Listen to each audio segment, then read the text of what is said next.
You're going to read pages 109 to 136.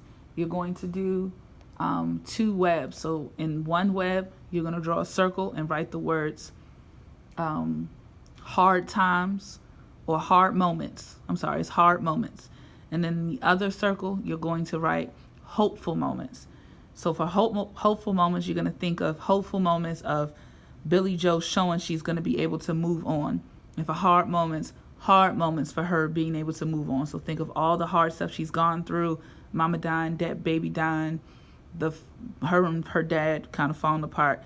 What are some moments where those things seem like they're getting worse and sometimes they're getting better? All right. Scrubbing up dust.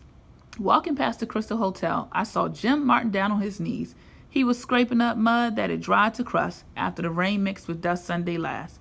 When I got home, I took a good look at the steps and the porch and the windows.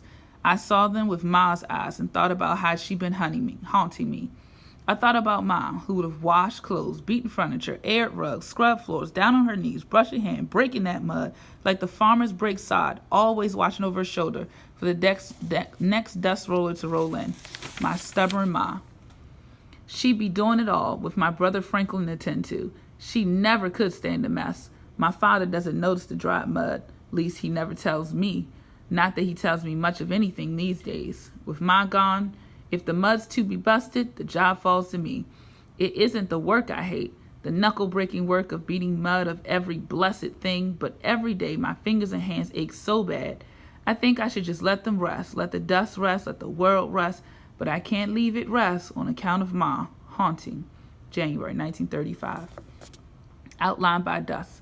My father stares at me while I sit across from him at the table, while I wash dishes in the basin, my back to him, the picked and festered bits of my hands in agony. He stares at me as I empty the wash water at the roots of Ma's apple trees. He spent long days digging for electric train folks when they can use him, or working here, nursing along the wheat. What there is of it, or digging the pond, He sings sometimes under his breath, even now, even after so much sorrow. He sings a man's song, deep with what has happened to us.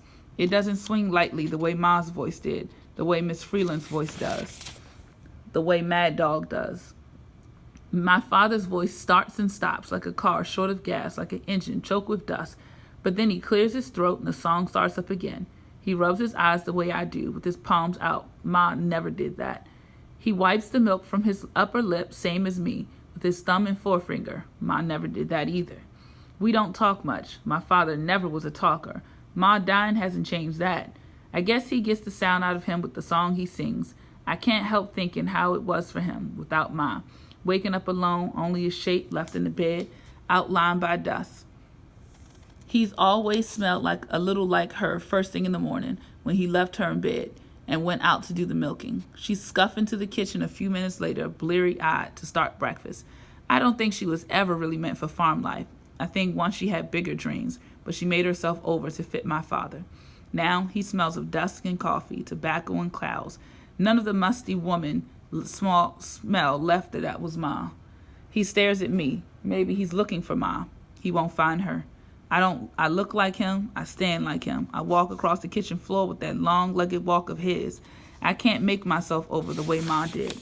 And yet, if I could look in the mirror and see her in my face, if I could somehow know that Ma and baby Franklin lived on in me, but it can't be. I'm my father's daughter. January 1935. The President's Ball. All across the land, couples dancing arm in arm, hand in hand at the birthday ball. My father puts on his best overalls. I wear my Sunday dress, the one with the white collar, and we walk to town to the Legion Hall and join the dance. Our feet flying, me and my father, on the wooden floor, whirling to Arlie wander down the Black Mesa Boys. Till 10, when Arlie stands up from the piano to announce we raised $33 for infantile paralysis, a little better than last year. And I remember last year when Ma was alive and we were crazy excited about the baby coming. And I played at this same party for Franklin D. Roosevelt and Joy City in Arlie. Tonight, for a little while, in the bright hall, folks were almost free of dust, almost free of debt, almost free of fields of withered wheat. Most of the night, I think I smiled, and twice my father laughed. Imagine, January 1935. We're going to skip a few poems here to page 127, Dreams. Each day after class lets out, each morning before it begins, I sit at the school piano and make my hands work, in spite of the pain, in spite of the stiffness and scars.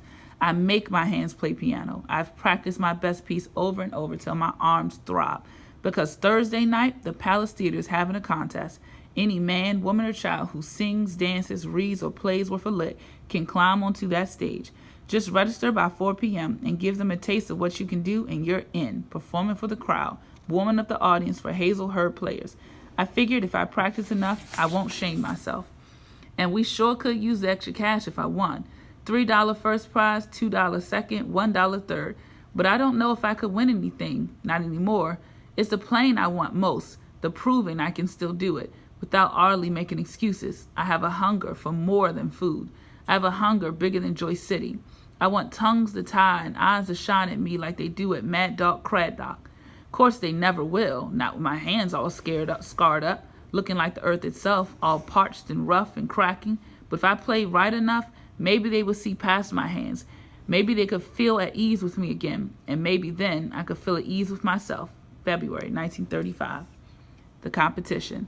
I suppose everyone in Joyce City and beyond, all the way to Felton Keys and even gunmen, came to watch the talent show at the Palace Thursday night.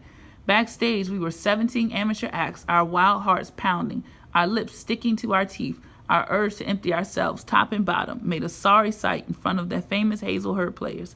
But they were kind to us, helped us with our makeup and our hair, showed us where to stand, how to bow, the quickest route to the toilet. The audience hummed on the other side of the closed curtain.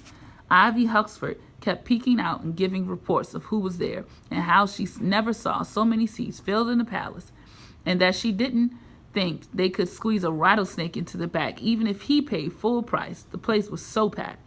My father told me he'd come once chores were done. I guess he did. The Grover boys led us off. They worked the charm, Baby on the sax, Juke on the banjo, and Ben on the clarinet. The Baker family followed, playing just like they do at home every night after dinner. They didn't look nervous at all. The tap dancers, they rattled the teeth in their jaws and the eyeballs in their skulls, their feet flying, their arms swinging, their mouths gaping. Then Sonny Lee Harlan tumbled and leaped onto the stage, the sweat flying off of her, spotting the palace floor. Marsh Wharton struggled out, his accordion leading the way. George and Arns Harkins ran their fingers over the strings of their harps. Made you want to look up into the heavens for angels, but only scenery and lights and ropes and sandbags hung overhead, and there was me on the piano. I went on somewhere near the backside of middle, getting more and more jittery with each act, till my time came. I played Bye Bye Blackbird my own way, messing with the tempo, and the first part sounded like I used just my elbows, but the middle sounded good, and the end, I forgot I was even playing in front of the packed Palace Theater. I dropped right inside the music and didn't feel anything till after, when the clapping started. That's when I noticed my hands hurting straight up to my shoulders. But the applause made me forget my pain. The audience roared when I finished. They came to their feet and I got third prize, $1, while Mad Dog Craddock singing won second, and Ben Grover and his crazy clarinet took first. The tap dancers poured into their mirrors, peeling off their makeup and their smiles. Bird Jasper claimed it was all my fault she didn't win, that the judges were just being nice to a cripple. But Harp and Harkins were kind, and the Hazel Hurd players wrapped their long arms around me and said I was swell. And in the sweaty, dim chaos backstage, I ignored the pain running up and down my arms. I felt like I was a part of something grand, but they had to give my ribbon and my dollar to my father because I couldn't hold anything in my hands. February 1935. The piano player.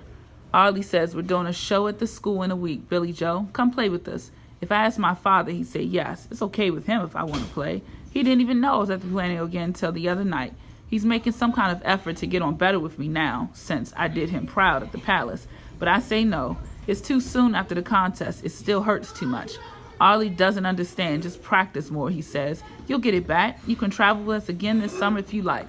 I don't say it hurts like the parched earth with each note. I don't say one chord and my hands scream with pain for days.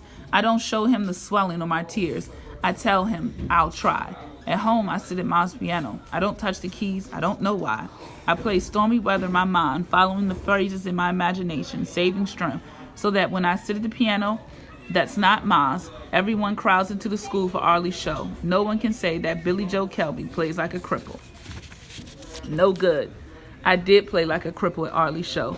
Not that Arlie would ever say it, but my hands are no good anymore. My playing's no good. Arlie understands, I think. He won't ask again. March 1935.